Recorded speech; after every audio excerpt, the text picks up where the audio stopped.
All right, what up, YouTube? It's Jess, your favorite recovery. Man, today I have someone really special to me here. We've known each other. I've probably known this woman for I've been clean for about 3.5 years, but I've been out there for a lot longer than that, probably the last 8 years. So we've known each other close to 10 years almost. This is my friend Jen, and she's gonna tell you a little bit about her story and where she's from and what she's doing now with her journey. Jen, thank you so much for being here today. I really, really, really appreciate it. Why don't you tell people where you're from? My name is Jennifer. I'm from here, from Milwaukee, Wisconsin. I was born and raised here. My father is from Mexico. His family came from Mexico when he was about 6 years old.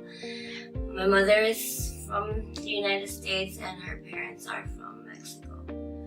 So, I've been here on the south side my whole life. I have an older brother and a younger brother. Fortunately, both my brothers passed away, and it's only me now. How does that make you feel? It has me torn because my brothers are it's for my mother's children. My mother had my oldest brother, me, and my younger brother, and they both passed away from being sick. My younger brother passed away in 2013. He was born with diabetes, and he was only 28 when he passed away. And that my brother, he was my everything. Like that, me and him were the closest. I mean, yeah, we fought when we were little, but growing up, he was always there for me. He helped me raise my 3 children. He had 2 of his own, but he was always sick, and he was never going to be a man in the sense that where he could go out and get a job and take care of himself and provide for his family, but he did and was able to do whatever he could there at that time, which was a lot for me. Like I said, he helped me by taking care of my kids when I went to school, when I went to work. He grew up with them. They miss him to this day. And it was hard. It was one of the hardest things that happened to me when I lost him, because I was there that morning, and a lot of people in my family, I know they think that he passed away from like doing drugs and an overdose, and because I was there and it was just me and him, I know they think that happened, but it didn't. My brother, my brother stopped taking care of himself. He let himself go. He stopped going to dialysis. Now, if you know you need dialysis to live, you're gonna go. And he didn't. He went on Mondays, Wednesdays, and Fridays. And the Friday before was the last day he went. Monday came. He didn't go. My brother did use drugs here and there. He wasn't an addict, but he wasn't he did it because he was in pain. He smoked weed, he smoked crack, and he didn't do boy like that. He did it every once in a while. And I wasn't the one that would want to give it to him. My brother would get it and do whatever he was gonna do by himself.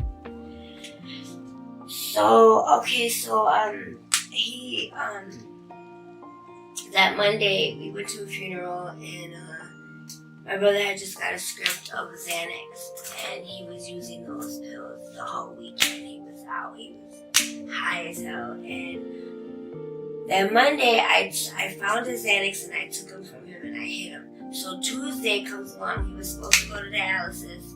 My mom left him a couple $2 to take the bus, and we got into a fight that day because I kept telling him to go to dialysis. And he was arguing with me. He wanted to know where his pills were. He was really just being really aggressive. and he only had $5, but he was calling, trying to find somebody to bring him some drugs. So I that day I called everybody I knew that knew him. I called everybody I knew. I said, my brother don't have any money. If he calls you, do not bring him anything. Do not give him anything. He's sick. And I thought I did my part, but he ended up getting something that night from somebody that I found out had his debit card and was taking all of his money every month, and even took his money when he died. Didn't even give it to my mom. But that's another story. So anyways, Tuesday comes, like I said, so he's coming down from the Xanax all Tuesday after he has his little outburst. And you can tell he's like out of it. He's sleeping, he's fumbling into everything, he's whatever. So I ended up doing my own thing that night, do what I would do every night. And I went to sleep. I thought he was in his room sleeping, and I think he was in his room. He didn't go nowhere. And the next morning, my mother says, Jennifer, I'm going to work. Make sure you get your brother up for dialysis. I said, okay. And this was about 7:30, 8 o'clock in the morning. I get up, I go to my brother's room, and he's laying down sleeping. And I say, Tony, and he's like, huh? I said, get up. It's time to get ready for dialysis. He's like, okay. And I let him out. And I do this all the time. I go and check on him, and I walk back out. I went back out. I got myself together. And it had to have been like 20 minutes, maybe 20 to 40 minutes that went by when the dialysis van pulls up and starts beeping. Now they're early, you know. So I run outside and I say, hold on 1 second. And I run back in the house and I go in the room and I say, Tony, I still see him on the bed. I said, Tony, get up. You gotta go. He doesn't answer me. I'm like, Tony, get up, you know, and he didn't answer me. So I'm looking at him and he's always sleeping on his stomach, but I noticed that his hands are like this and he's down like this on his face in the bed. So, I look and I walk around and his face is in the pillow. He's not moving. I push him over. He's hot. He's heavy as a rock. I can't push him over. When I do finally get him over, his face is swollen. His eyes are like glossed and his lips are blue. And I'm like, oh my God, you know, I start screaming and I didn't have a phone. I ran outside. I told the ambulance guy, the dialysis truck driver, I said, call 911. My brother is not, you know, he's not awake, whatever. I call 911. So I go back inside and I try to do CPR on him. And when I'm trying to, when I give him breath, he had food in his mouth, like he threw up the food from last night. So I literally am sucking this food out of his throat to try to get him to breathe. And I remember sucking it out, and I'm like, come on, Tony, get up. The ambulance came like within 5 minutes because they were literally right down the street. And they walk in there slow, you know, they're just walking in because they come there every other week. They're there for my brother because they're really high in the sugar, really low. So they come give him a shot and they be on his way. So like, come on, Antonio, get up. And I'm like, look, I said, my brother's dead. He's not breathing. There's something wrong with him.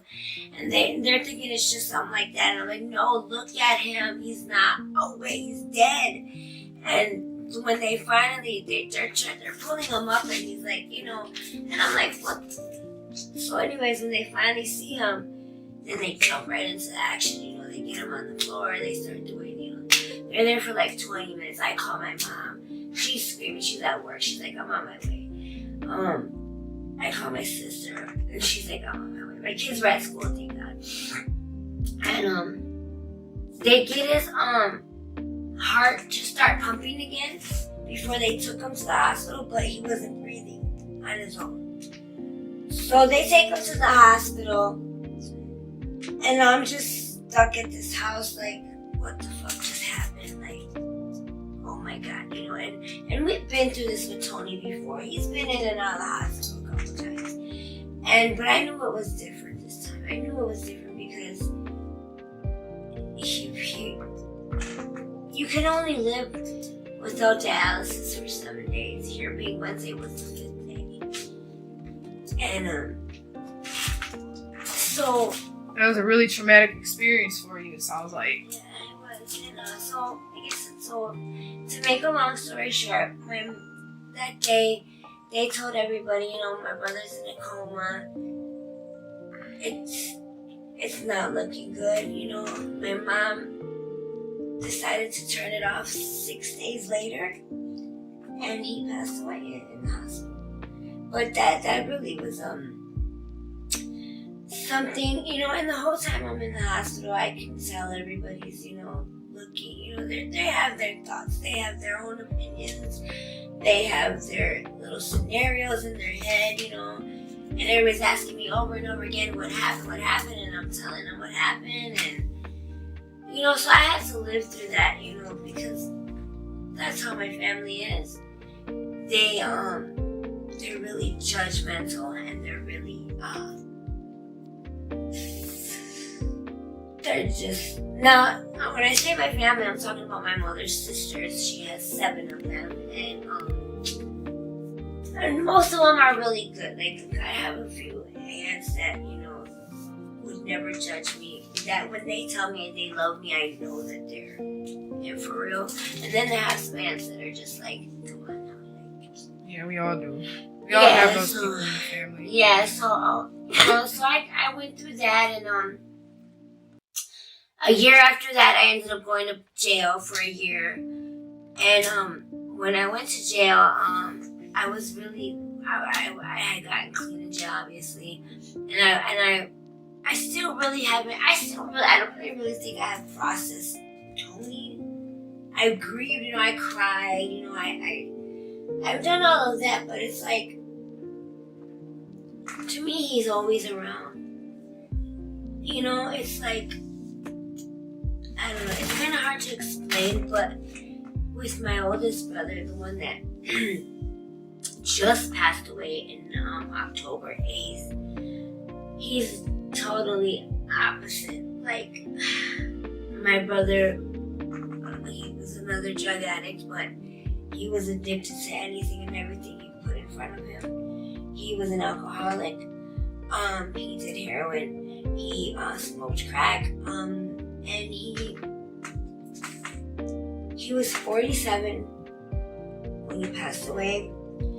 He died of cirrhosis of the liver. He deteriorated really fast. It literally was less than a year when the final stage hit him, and he went fast. And with my brother, he would get sick, and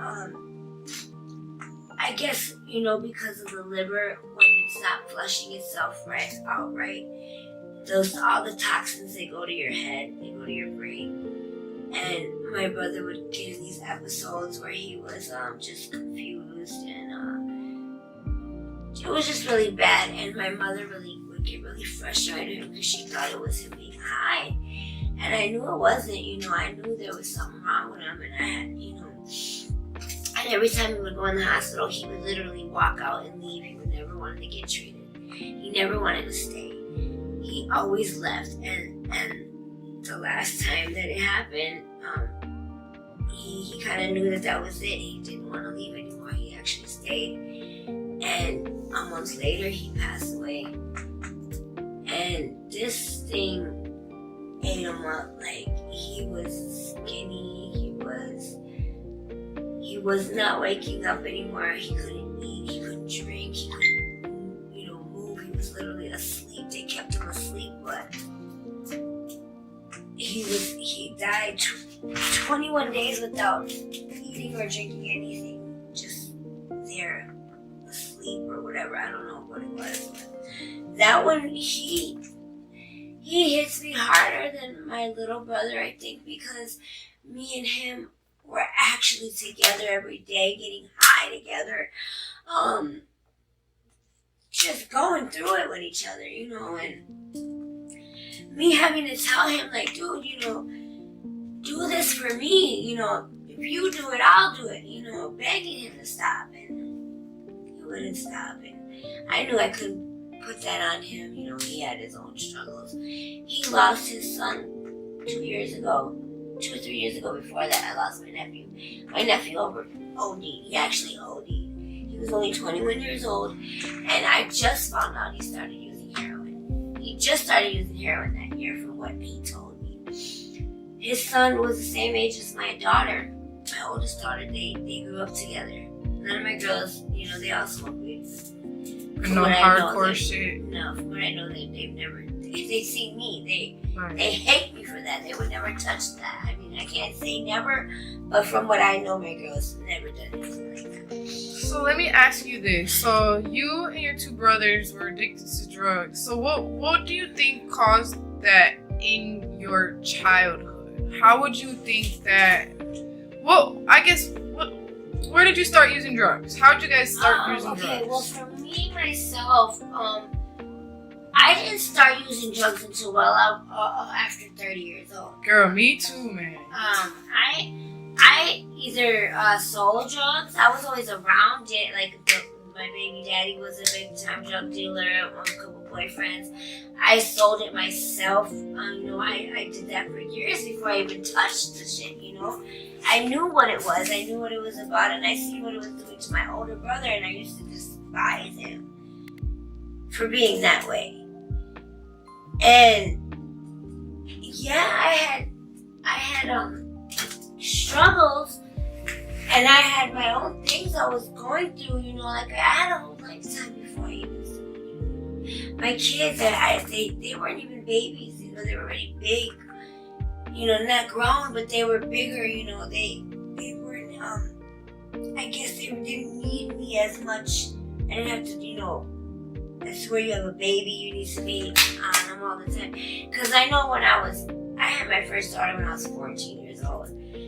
And I couldn't even imagine neglecting them, not being with them, not providing for them, not doing what I had to do for them. I couldn't imagine being selfish and using drugs and any of that shit. Like, I knew what it was. I knew what it was, and I still ended up being a heroin addict that walked the streets on National and Greenfield. Like, it's just like it was a big 360 turnaround, definitely. I guess what it was. Well, I know exactly what it was when I started using heroin was because I was taking pills. Vicodins, Percocets, anything I could get out. Now, the reason I started taking them was because I had ovarian cysts when I was about 26, 27 years old. And they were really bad. And this was after I got my tubes tied, because I got my tubes tied at 21. And ever since that happened, I would have really bad problems with my period, my ovaries, in and out of the hospital. So my OBGYN, he prescribed me Vicodins. And gave them to me faithfully for a year. I was getting my prescription, I was good. Not knowing that I'm getting addicted to them, not knowing that this is gonna fuck me up until the end. And when I noticed that, when he stopped not wanting to give them to me anymore, how upset I would get about it. How I was like, okay, can you find me some pills? Asking my boyfriend, whoever I was with, you know, they started getting me prescriptions for pills, and at that time, it was pretty easy to find a couple Perk 5s here and there, blah, blah, blah. And I had a job. I was working, a really good job, and I would remember sitting at work, and my stomach would be hurting, and I couldn't stop moving, and I'm like, what is this? What is going on? What is wrong with me? And I'm going through withdrawals, not knowing that's what I'm doing, not knowing that my body is wanting this drug, you know, that waiting, okay, I can't wait to go home. Yeah, I know I got some pills, I'm gonna take them at home. Needing them every night to go to sleep, and then when I didn't have them, I couldn't sleep. And that feeling alone, that stomach feeling, that when you're laying in bed and you don't have it, and this thing in your stomach is like literally crawling, and you can't be still. It makes, to me, And it was like a little jerk. Like I call them jerk. Like my cousin would call them shocks. I don't know what you would call them, but they're like, it's a sensation that starts right here and it builds up and you have to literally jerk. And it's crazy and it's fucked up. And that was the worst part of the withdrawals for me. Like I could take the sweating. I could take throwing up or any of that other shit, you know, because after you throw up, you actually feel better for a few minutes, you know what I'm saying? So it's Hell yeah. you know, but that shit was the worst, and that is what I prevented. I had to prevent that from happening. And I did. I started, like I said, I sold drugs too, so I had money to buy pills. When I lost my job because I was missing work because of that shit.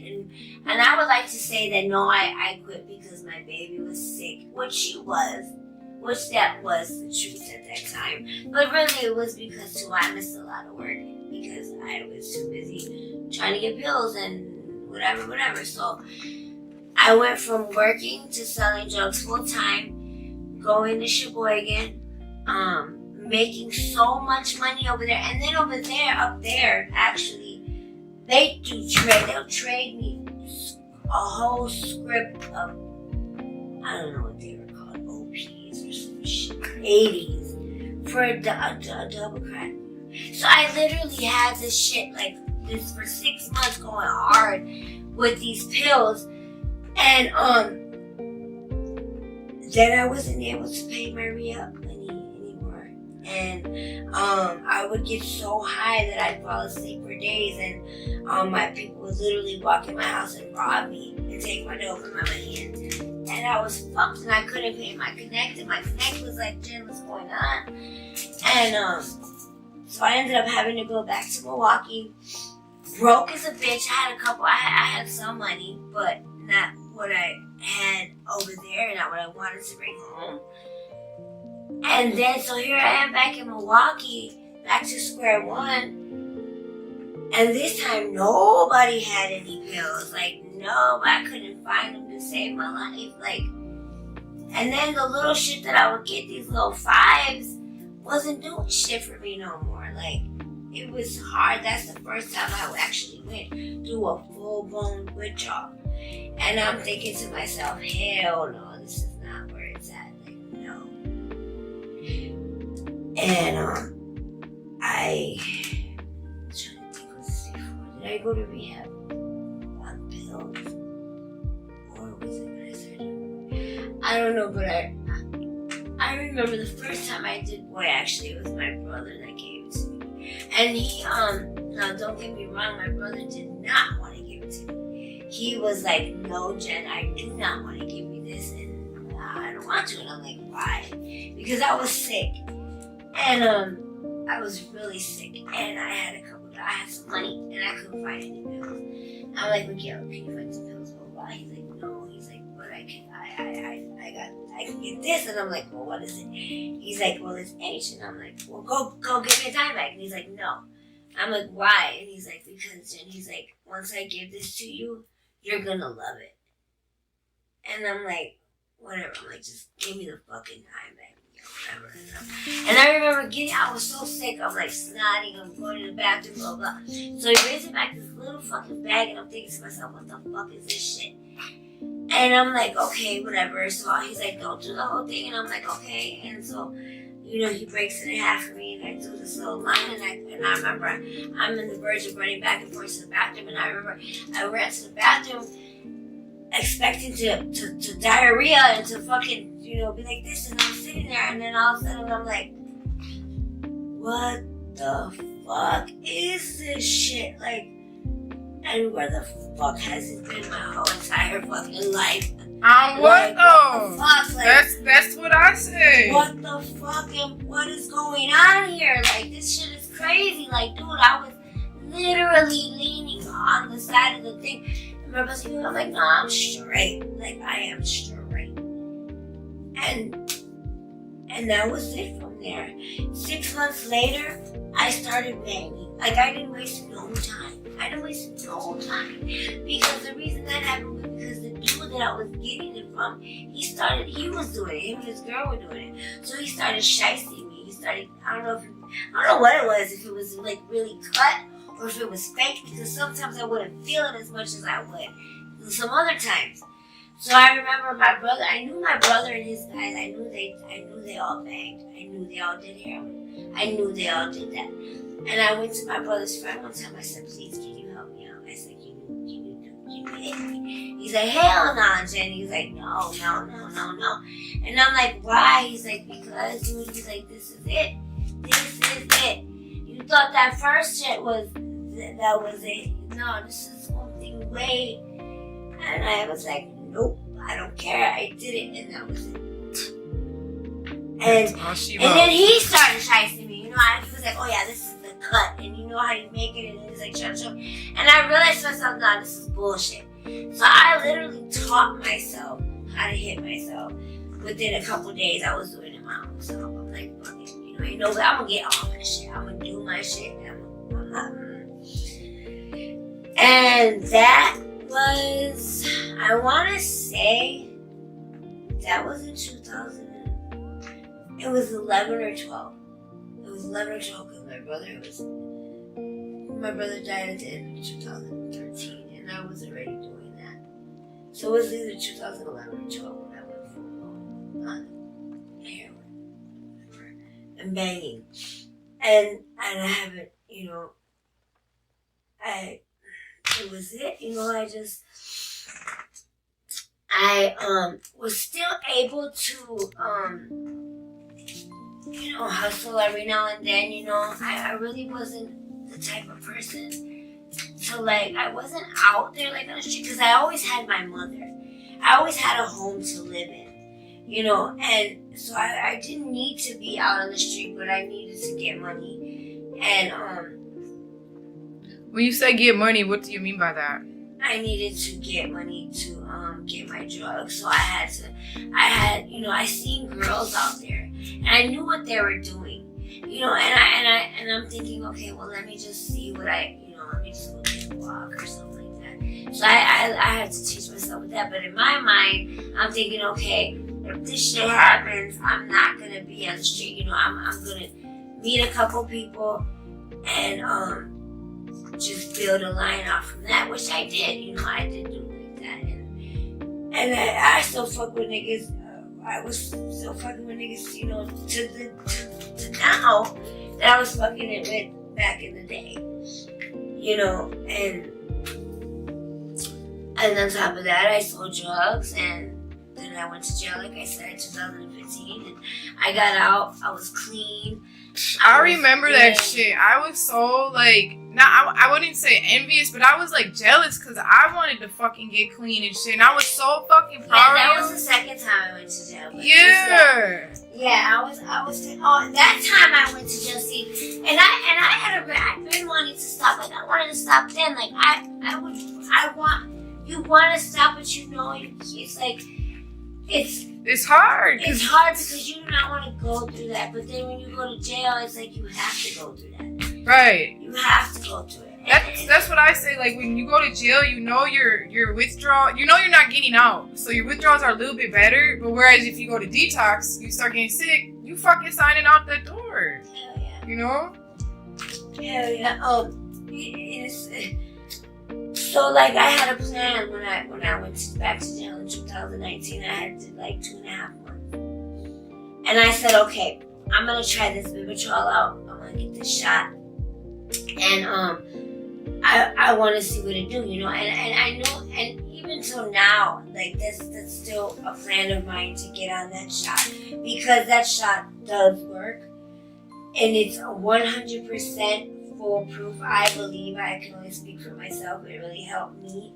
I got out of jail that same day. I went to the clinic. I got the shot, and I didn't even feel like I wanted to do more anymore. Like, I didn't have any craving for it, because, you know, like, sometimes you get out and you, even in jail still, you still want it, you know, do it.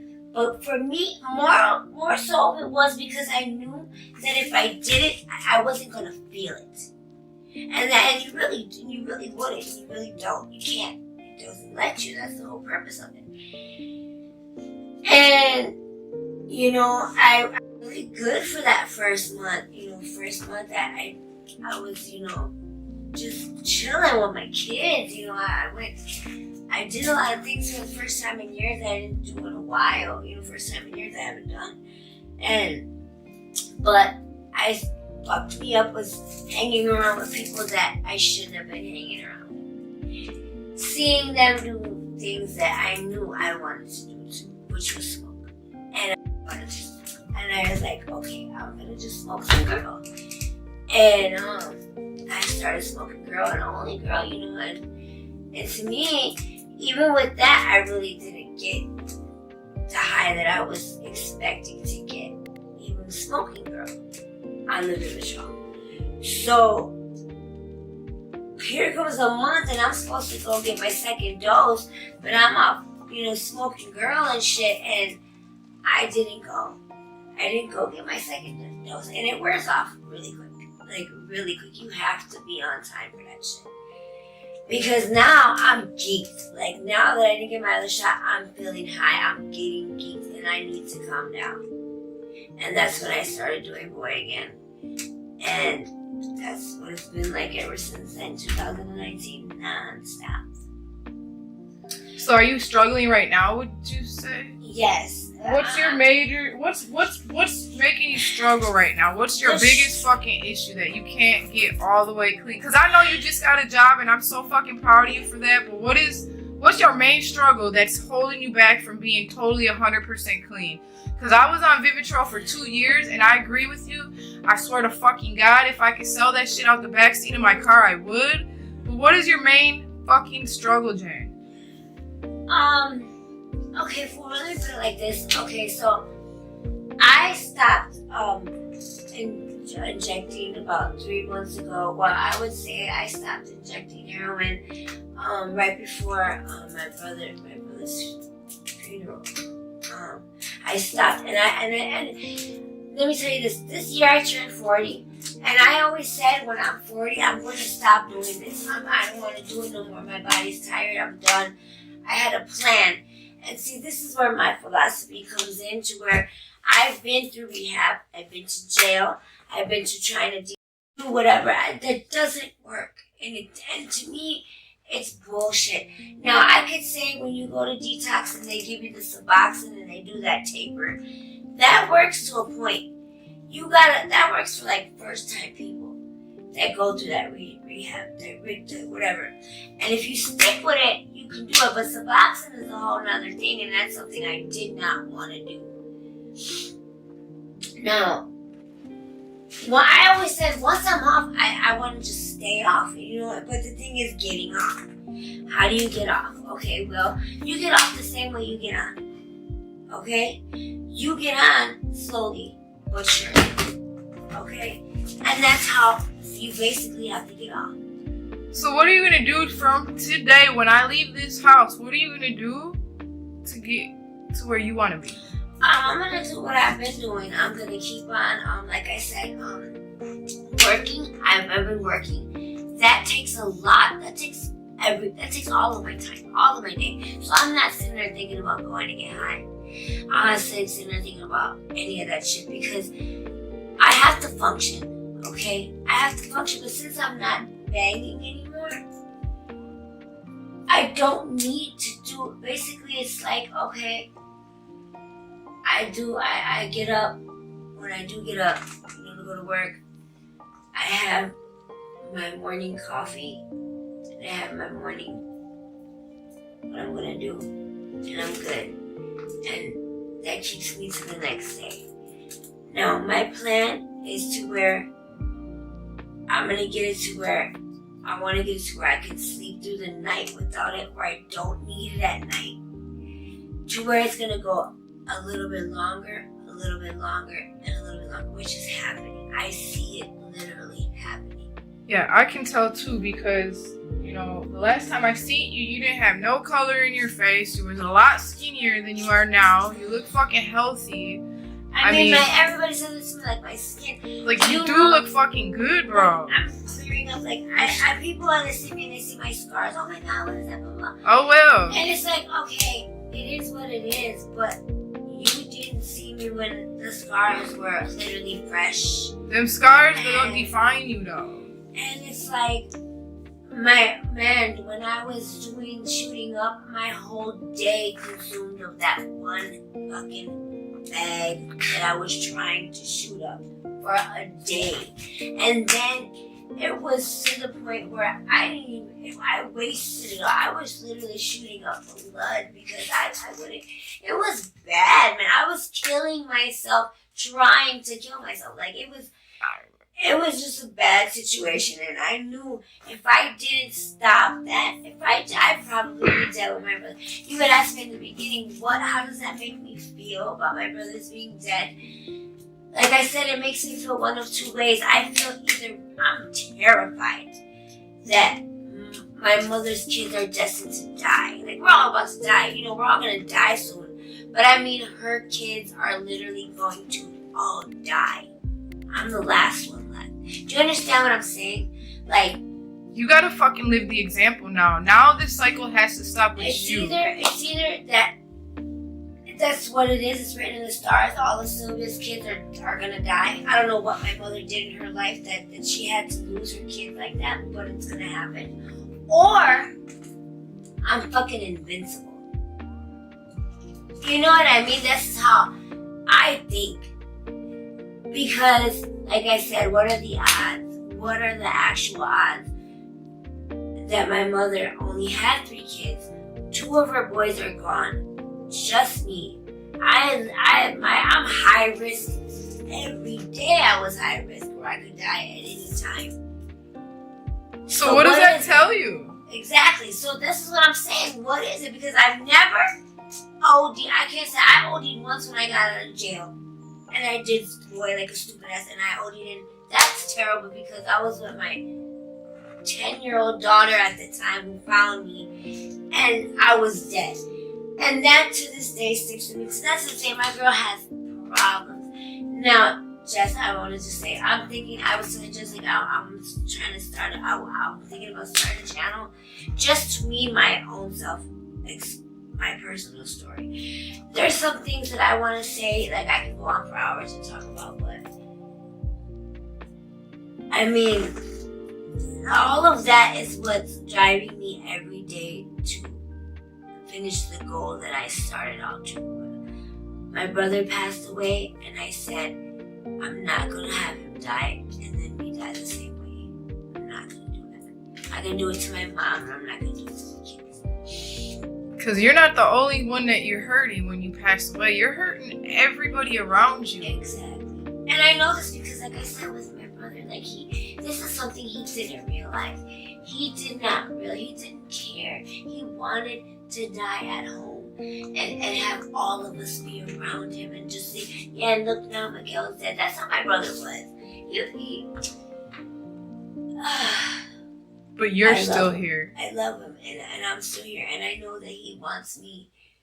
He would have wanted me to. He did. We were supposed to stop. We were. It's okay, because you still can stop, Jane. Okay? Yeah, and I am. I did, and a lot of it too is like a lot of it too is just you just gotta break out them habits. When they talk about old habits and old people, that shit is the truth. Like, I'm gonna say this right now. You live in the same area where you used to get high in. How are you making it? Because I don't. I just like you said, yeah. I separate myself. Like I'm not out there. I'm not. You know, I can walk outside and I can take a walk and I can see people, and it doesn't make me want to go kick it with them. You know, I don't want to do it because I know what I want in my life now. I've separated myself so far from that I can't say I'm never going to slip up. I'm not, or I won't, or I'm never going to do that. Who knows? There might be a day that I do take that walk and I'm pissed off, or I'm something, you know, not to say that it's what I want to happen, but you never know, but you just got to be prepared for that. And when that day does come and you're pissed off, what's going to help you? What is going to help me? Because it's gonna come. Yeah, that's what I'm saying. I still need to make that plan. Like, I don't know yet because I get pissed off in my home. Okay, I get pissed off here, and I'm just like, this is what's the struggle now. Like for me now, it's not okay. I'm just going back to high. I can't get high in this house even if I wanted to because my man is on my ass. I can't be in the bathroom for longer than 5 minutes. Okay, without him knocking on the door asking me what I'm doing. I can't be out of his side of line for more than a few minutes without him saying, hey, what are you doing? Because he's on me. Like that helps. That even though it's annoying as fuck, it helps. So accountability. Yes, exactly. Like, but other than that, like I said, now when I get pissed off and I be like, fuck it, I don't care, you know, I want to go and smoke and get high, like smoke with some girl and get high, and there's like no shit, because that's what. Cause there ain't no one in you. Exactly, it's not, and that's who I can't even do that here because he is. As soon as that man walks through the door, he's looking dead in my face, dead in my eyes, and he knows if I did something or not. I don't know.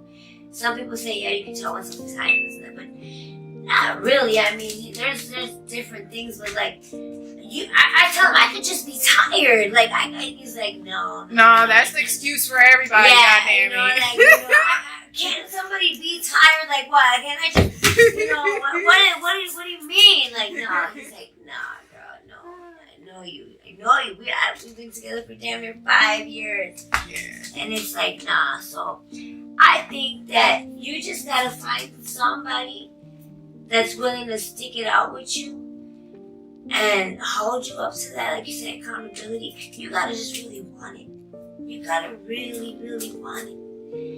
You gotta say enough is enough before it is too late. Before you do that one time. And there's nobody around to help you. Nobody's gonna save you. Nobody's gonna give you that Narcan. Nobody's gonna be there. And I always think about like, what is gonna be my last thought if that happens to me? Am I gonna know that's what's happening to me? Am I gonna be scared? Like that shit scares the hell out of me in itself. So before you go out and get all these samples from these people and just don't give a fuck about it. Think about that. Think about, okay, this new shit that you just got from somebody, this is gonna be the one that's gonna kill you. I want to say I'm just so fucking proud of you. Like I said, it's been about 3 years and 5 months since I've been out here on these streets selling drugs. I remember I used to come here and you used to fucking hit me because I couldn't fucking catch myself. I will never forget those days. Those days made us who we are today. I want to I just can't even emphasize how proud I am for you to fucking even get on camera and share your story. I know this is just like the gist of your story. You're here, Jen. You're fucking here still. You have a fucking story to tell. You're on the right path. You're working. You cut down a hell of a lot. You may not be all the way there yet, but you're still fucking here and you're still moving. I always committed to be like, I'm smart. I'm not. I know what time it is. It's just, you just gotta be always aware of everything around you. Be aware of certain situations and just don't be stupid. I mean, you gotta think nowadays like this shit out here isn't even what it is anymore. And do you really want that? Do you really want that to be how you die? How somebody's gonna remember you? Because now whenever somebody dies, oh, they OD. Everybody thought my brothers and them died of overdose. No, they died because they were sick. It's a lot of us. A lot of us. But yeah, okay, it's well, for my big brother, you know, a lifetime of destroying his body finally caught up with him. A lot of our friends out there too, you know. A lot of our friends died because of their disease that caused the addiction that caused that disease with their bodies and stuff. Like that's another big fear of mine. Like, too. Like I'm just like glad that I don't know 100% yet because, like I said, I'm still on my struggle. But me being able to feel the feelings that I can feel now, to do the things that I can do now, there's things like where I'm thinking like, okay, I beat an overdose. I beat hep. I beat, this is that, AIDS, this is that. But do I really know that yet? How do I know 100% for sure that I did beat those things yet? So that's something I always think about. Like, I could have had that one moment a long time ago where I did something and that was just the end of my life and I don't even know it yet. And it's fucked up, but I want to, if that's the case, I want to be aware of it and I want to know, I want to be able to have that chance to save myself again. Awesome. So if you had one thing to say to the people out here in this community, what would you tell them? About what? Just any type of, I guess, I don't know, what would you say to somebody that might still be struggling out here? Okay, just like any advice? Like what I just said, there's a lot of reasons why you should stop. A lot of reasons why you need to stop. There's a lot of people that are counting on you to stop. But don't let that be the reason why you stop. Okay? It has to come from inside. You have to be fed up with it. You have to physically, mentally be done with it. You gotta be like, man, I don't even want to anymore. Fuck this. But you gotta have a plan. Don't think that, okay, you're just gonna go on the riders and this and that, blah, blah, blah, because it may work. If you want to try it, go ahead and do what you gotta do. But just like I said, figure out the reason and why you got to this point in the first place and take it back. That's what's working for me. All right. Again, I just want to say I really freaking appreciate you for getting on camera, sharing your story. I will definitely keep in contact with you. I've always kept in contact. I just, I had to separate myself. Oh yeah, I believe it. I know. There's people in this lifetime that even though you ain't seeing them, you ain't around them, you know that when we see each other on the street, we're gonna have the same love that we've always had. Always. And I know that we're together for life, and that's for life, man. We can always pick up the phone, and I don't give a fuck, y'all. If you are out here struggling, my email is in the description. RECOVEREE diaries@gmail.com. You guys have 211 in your area. Fucking pick that fucking phone up and dial that motherfucker. Yeah, I'll just leave my contact info too if you want to get a hold of me. I'm on YouTube. I don't do anything like this, but I got a TikTok. I don't know. I'm not doing too much, but. And I'm proud of you for that. Do that shit, man, because this is the type of shit people need to hear. Yeah, I'm always willing to listen to somebody who needs some help, some advice. Right. Ask me anything you want. I'll tell you. All right, so we're going to let it go here, you guys. Thank you so much for tuning in. Again, Jennifer, thank you so much for being here. Thank you, Jess, for doing what you're doing. Man, this is for us, you guys. This is fucking for us. It's time to really just to take it back, man. It's our time. Lives back and leave this shit alone. All right, YouTube, thank you so much.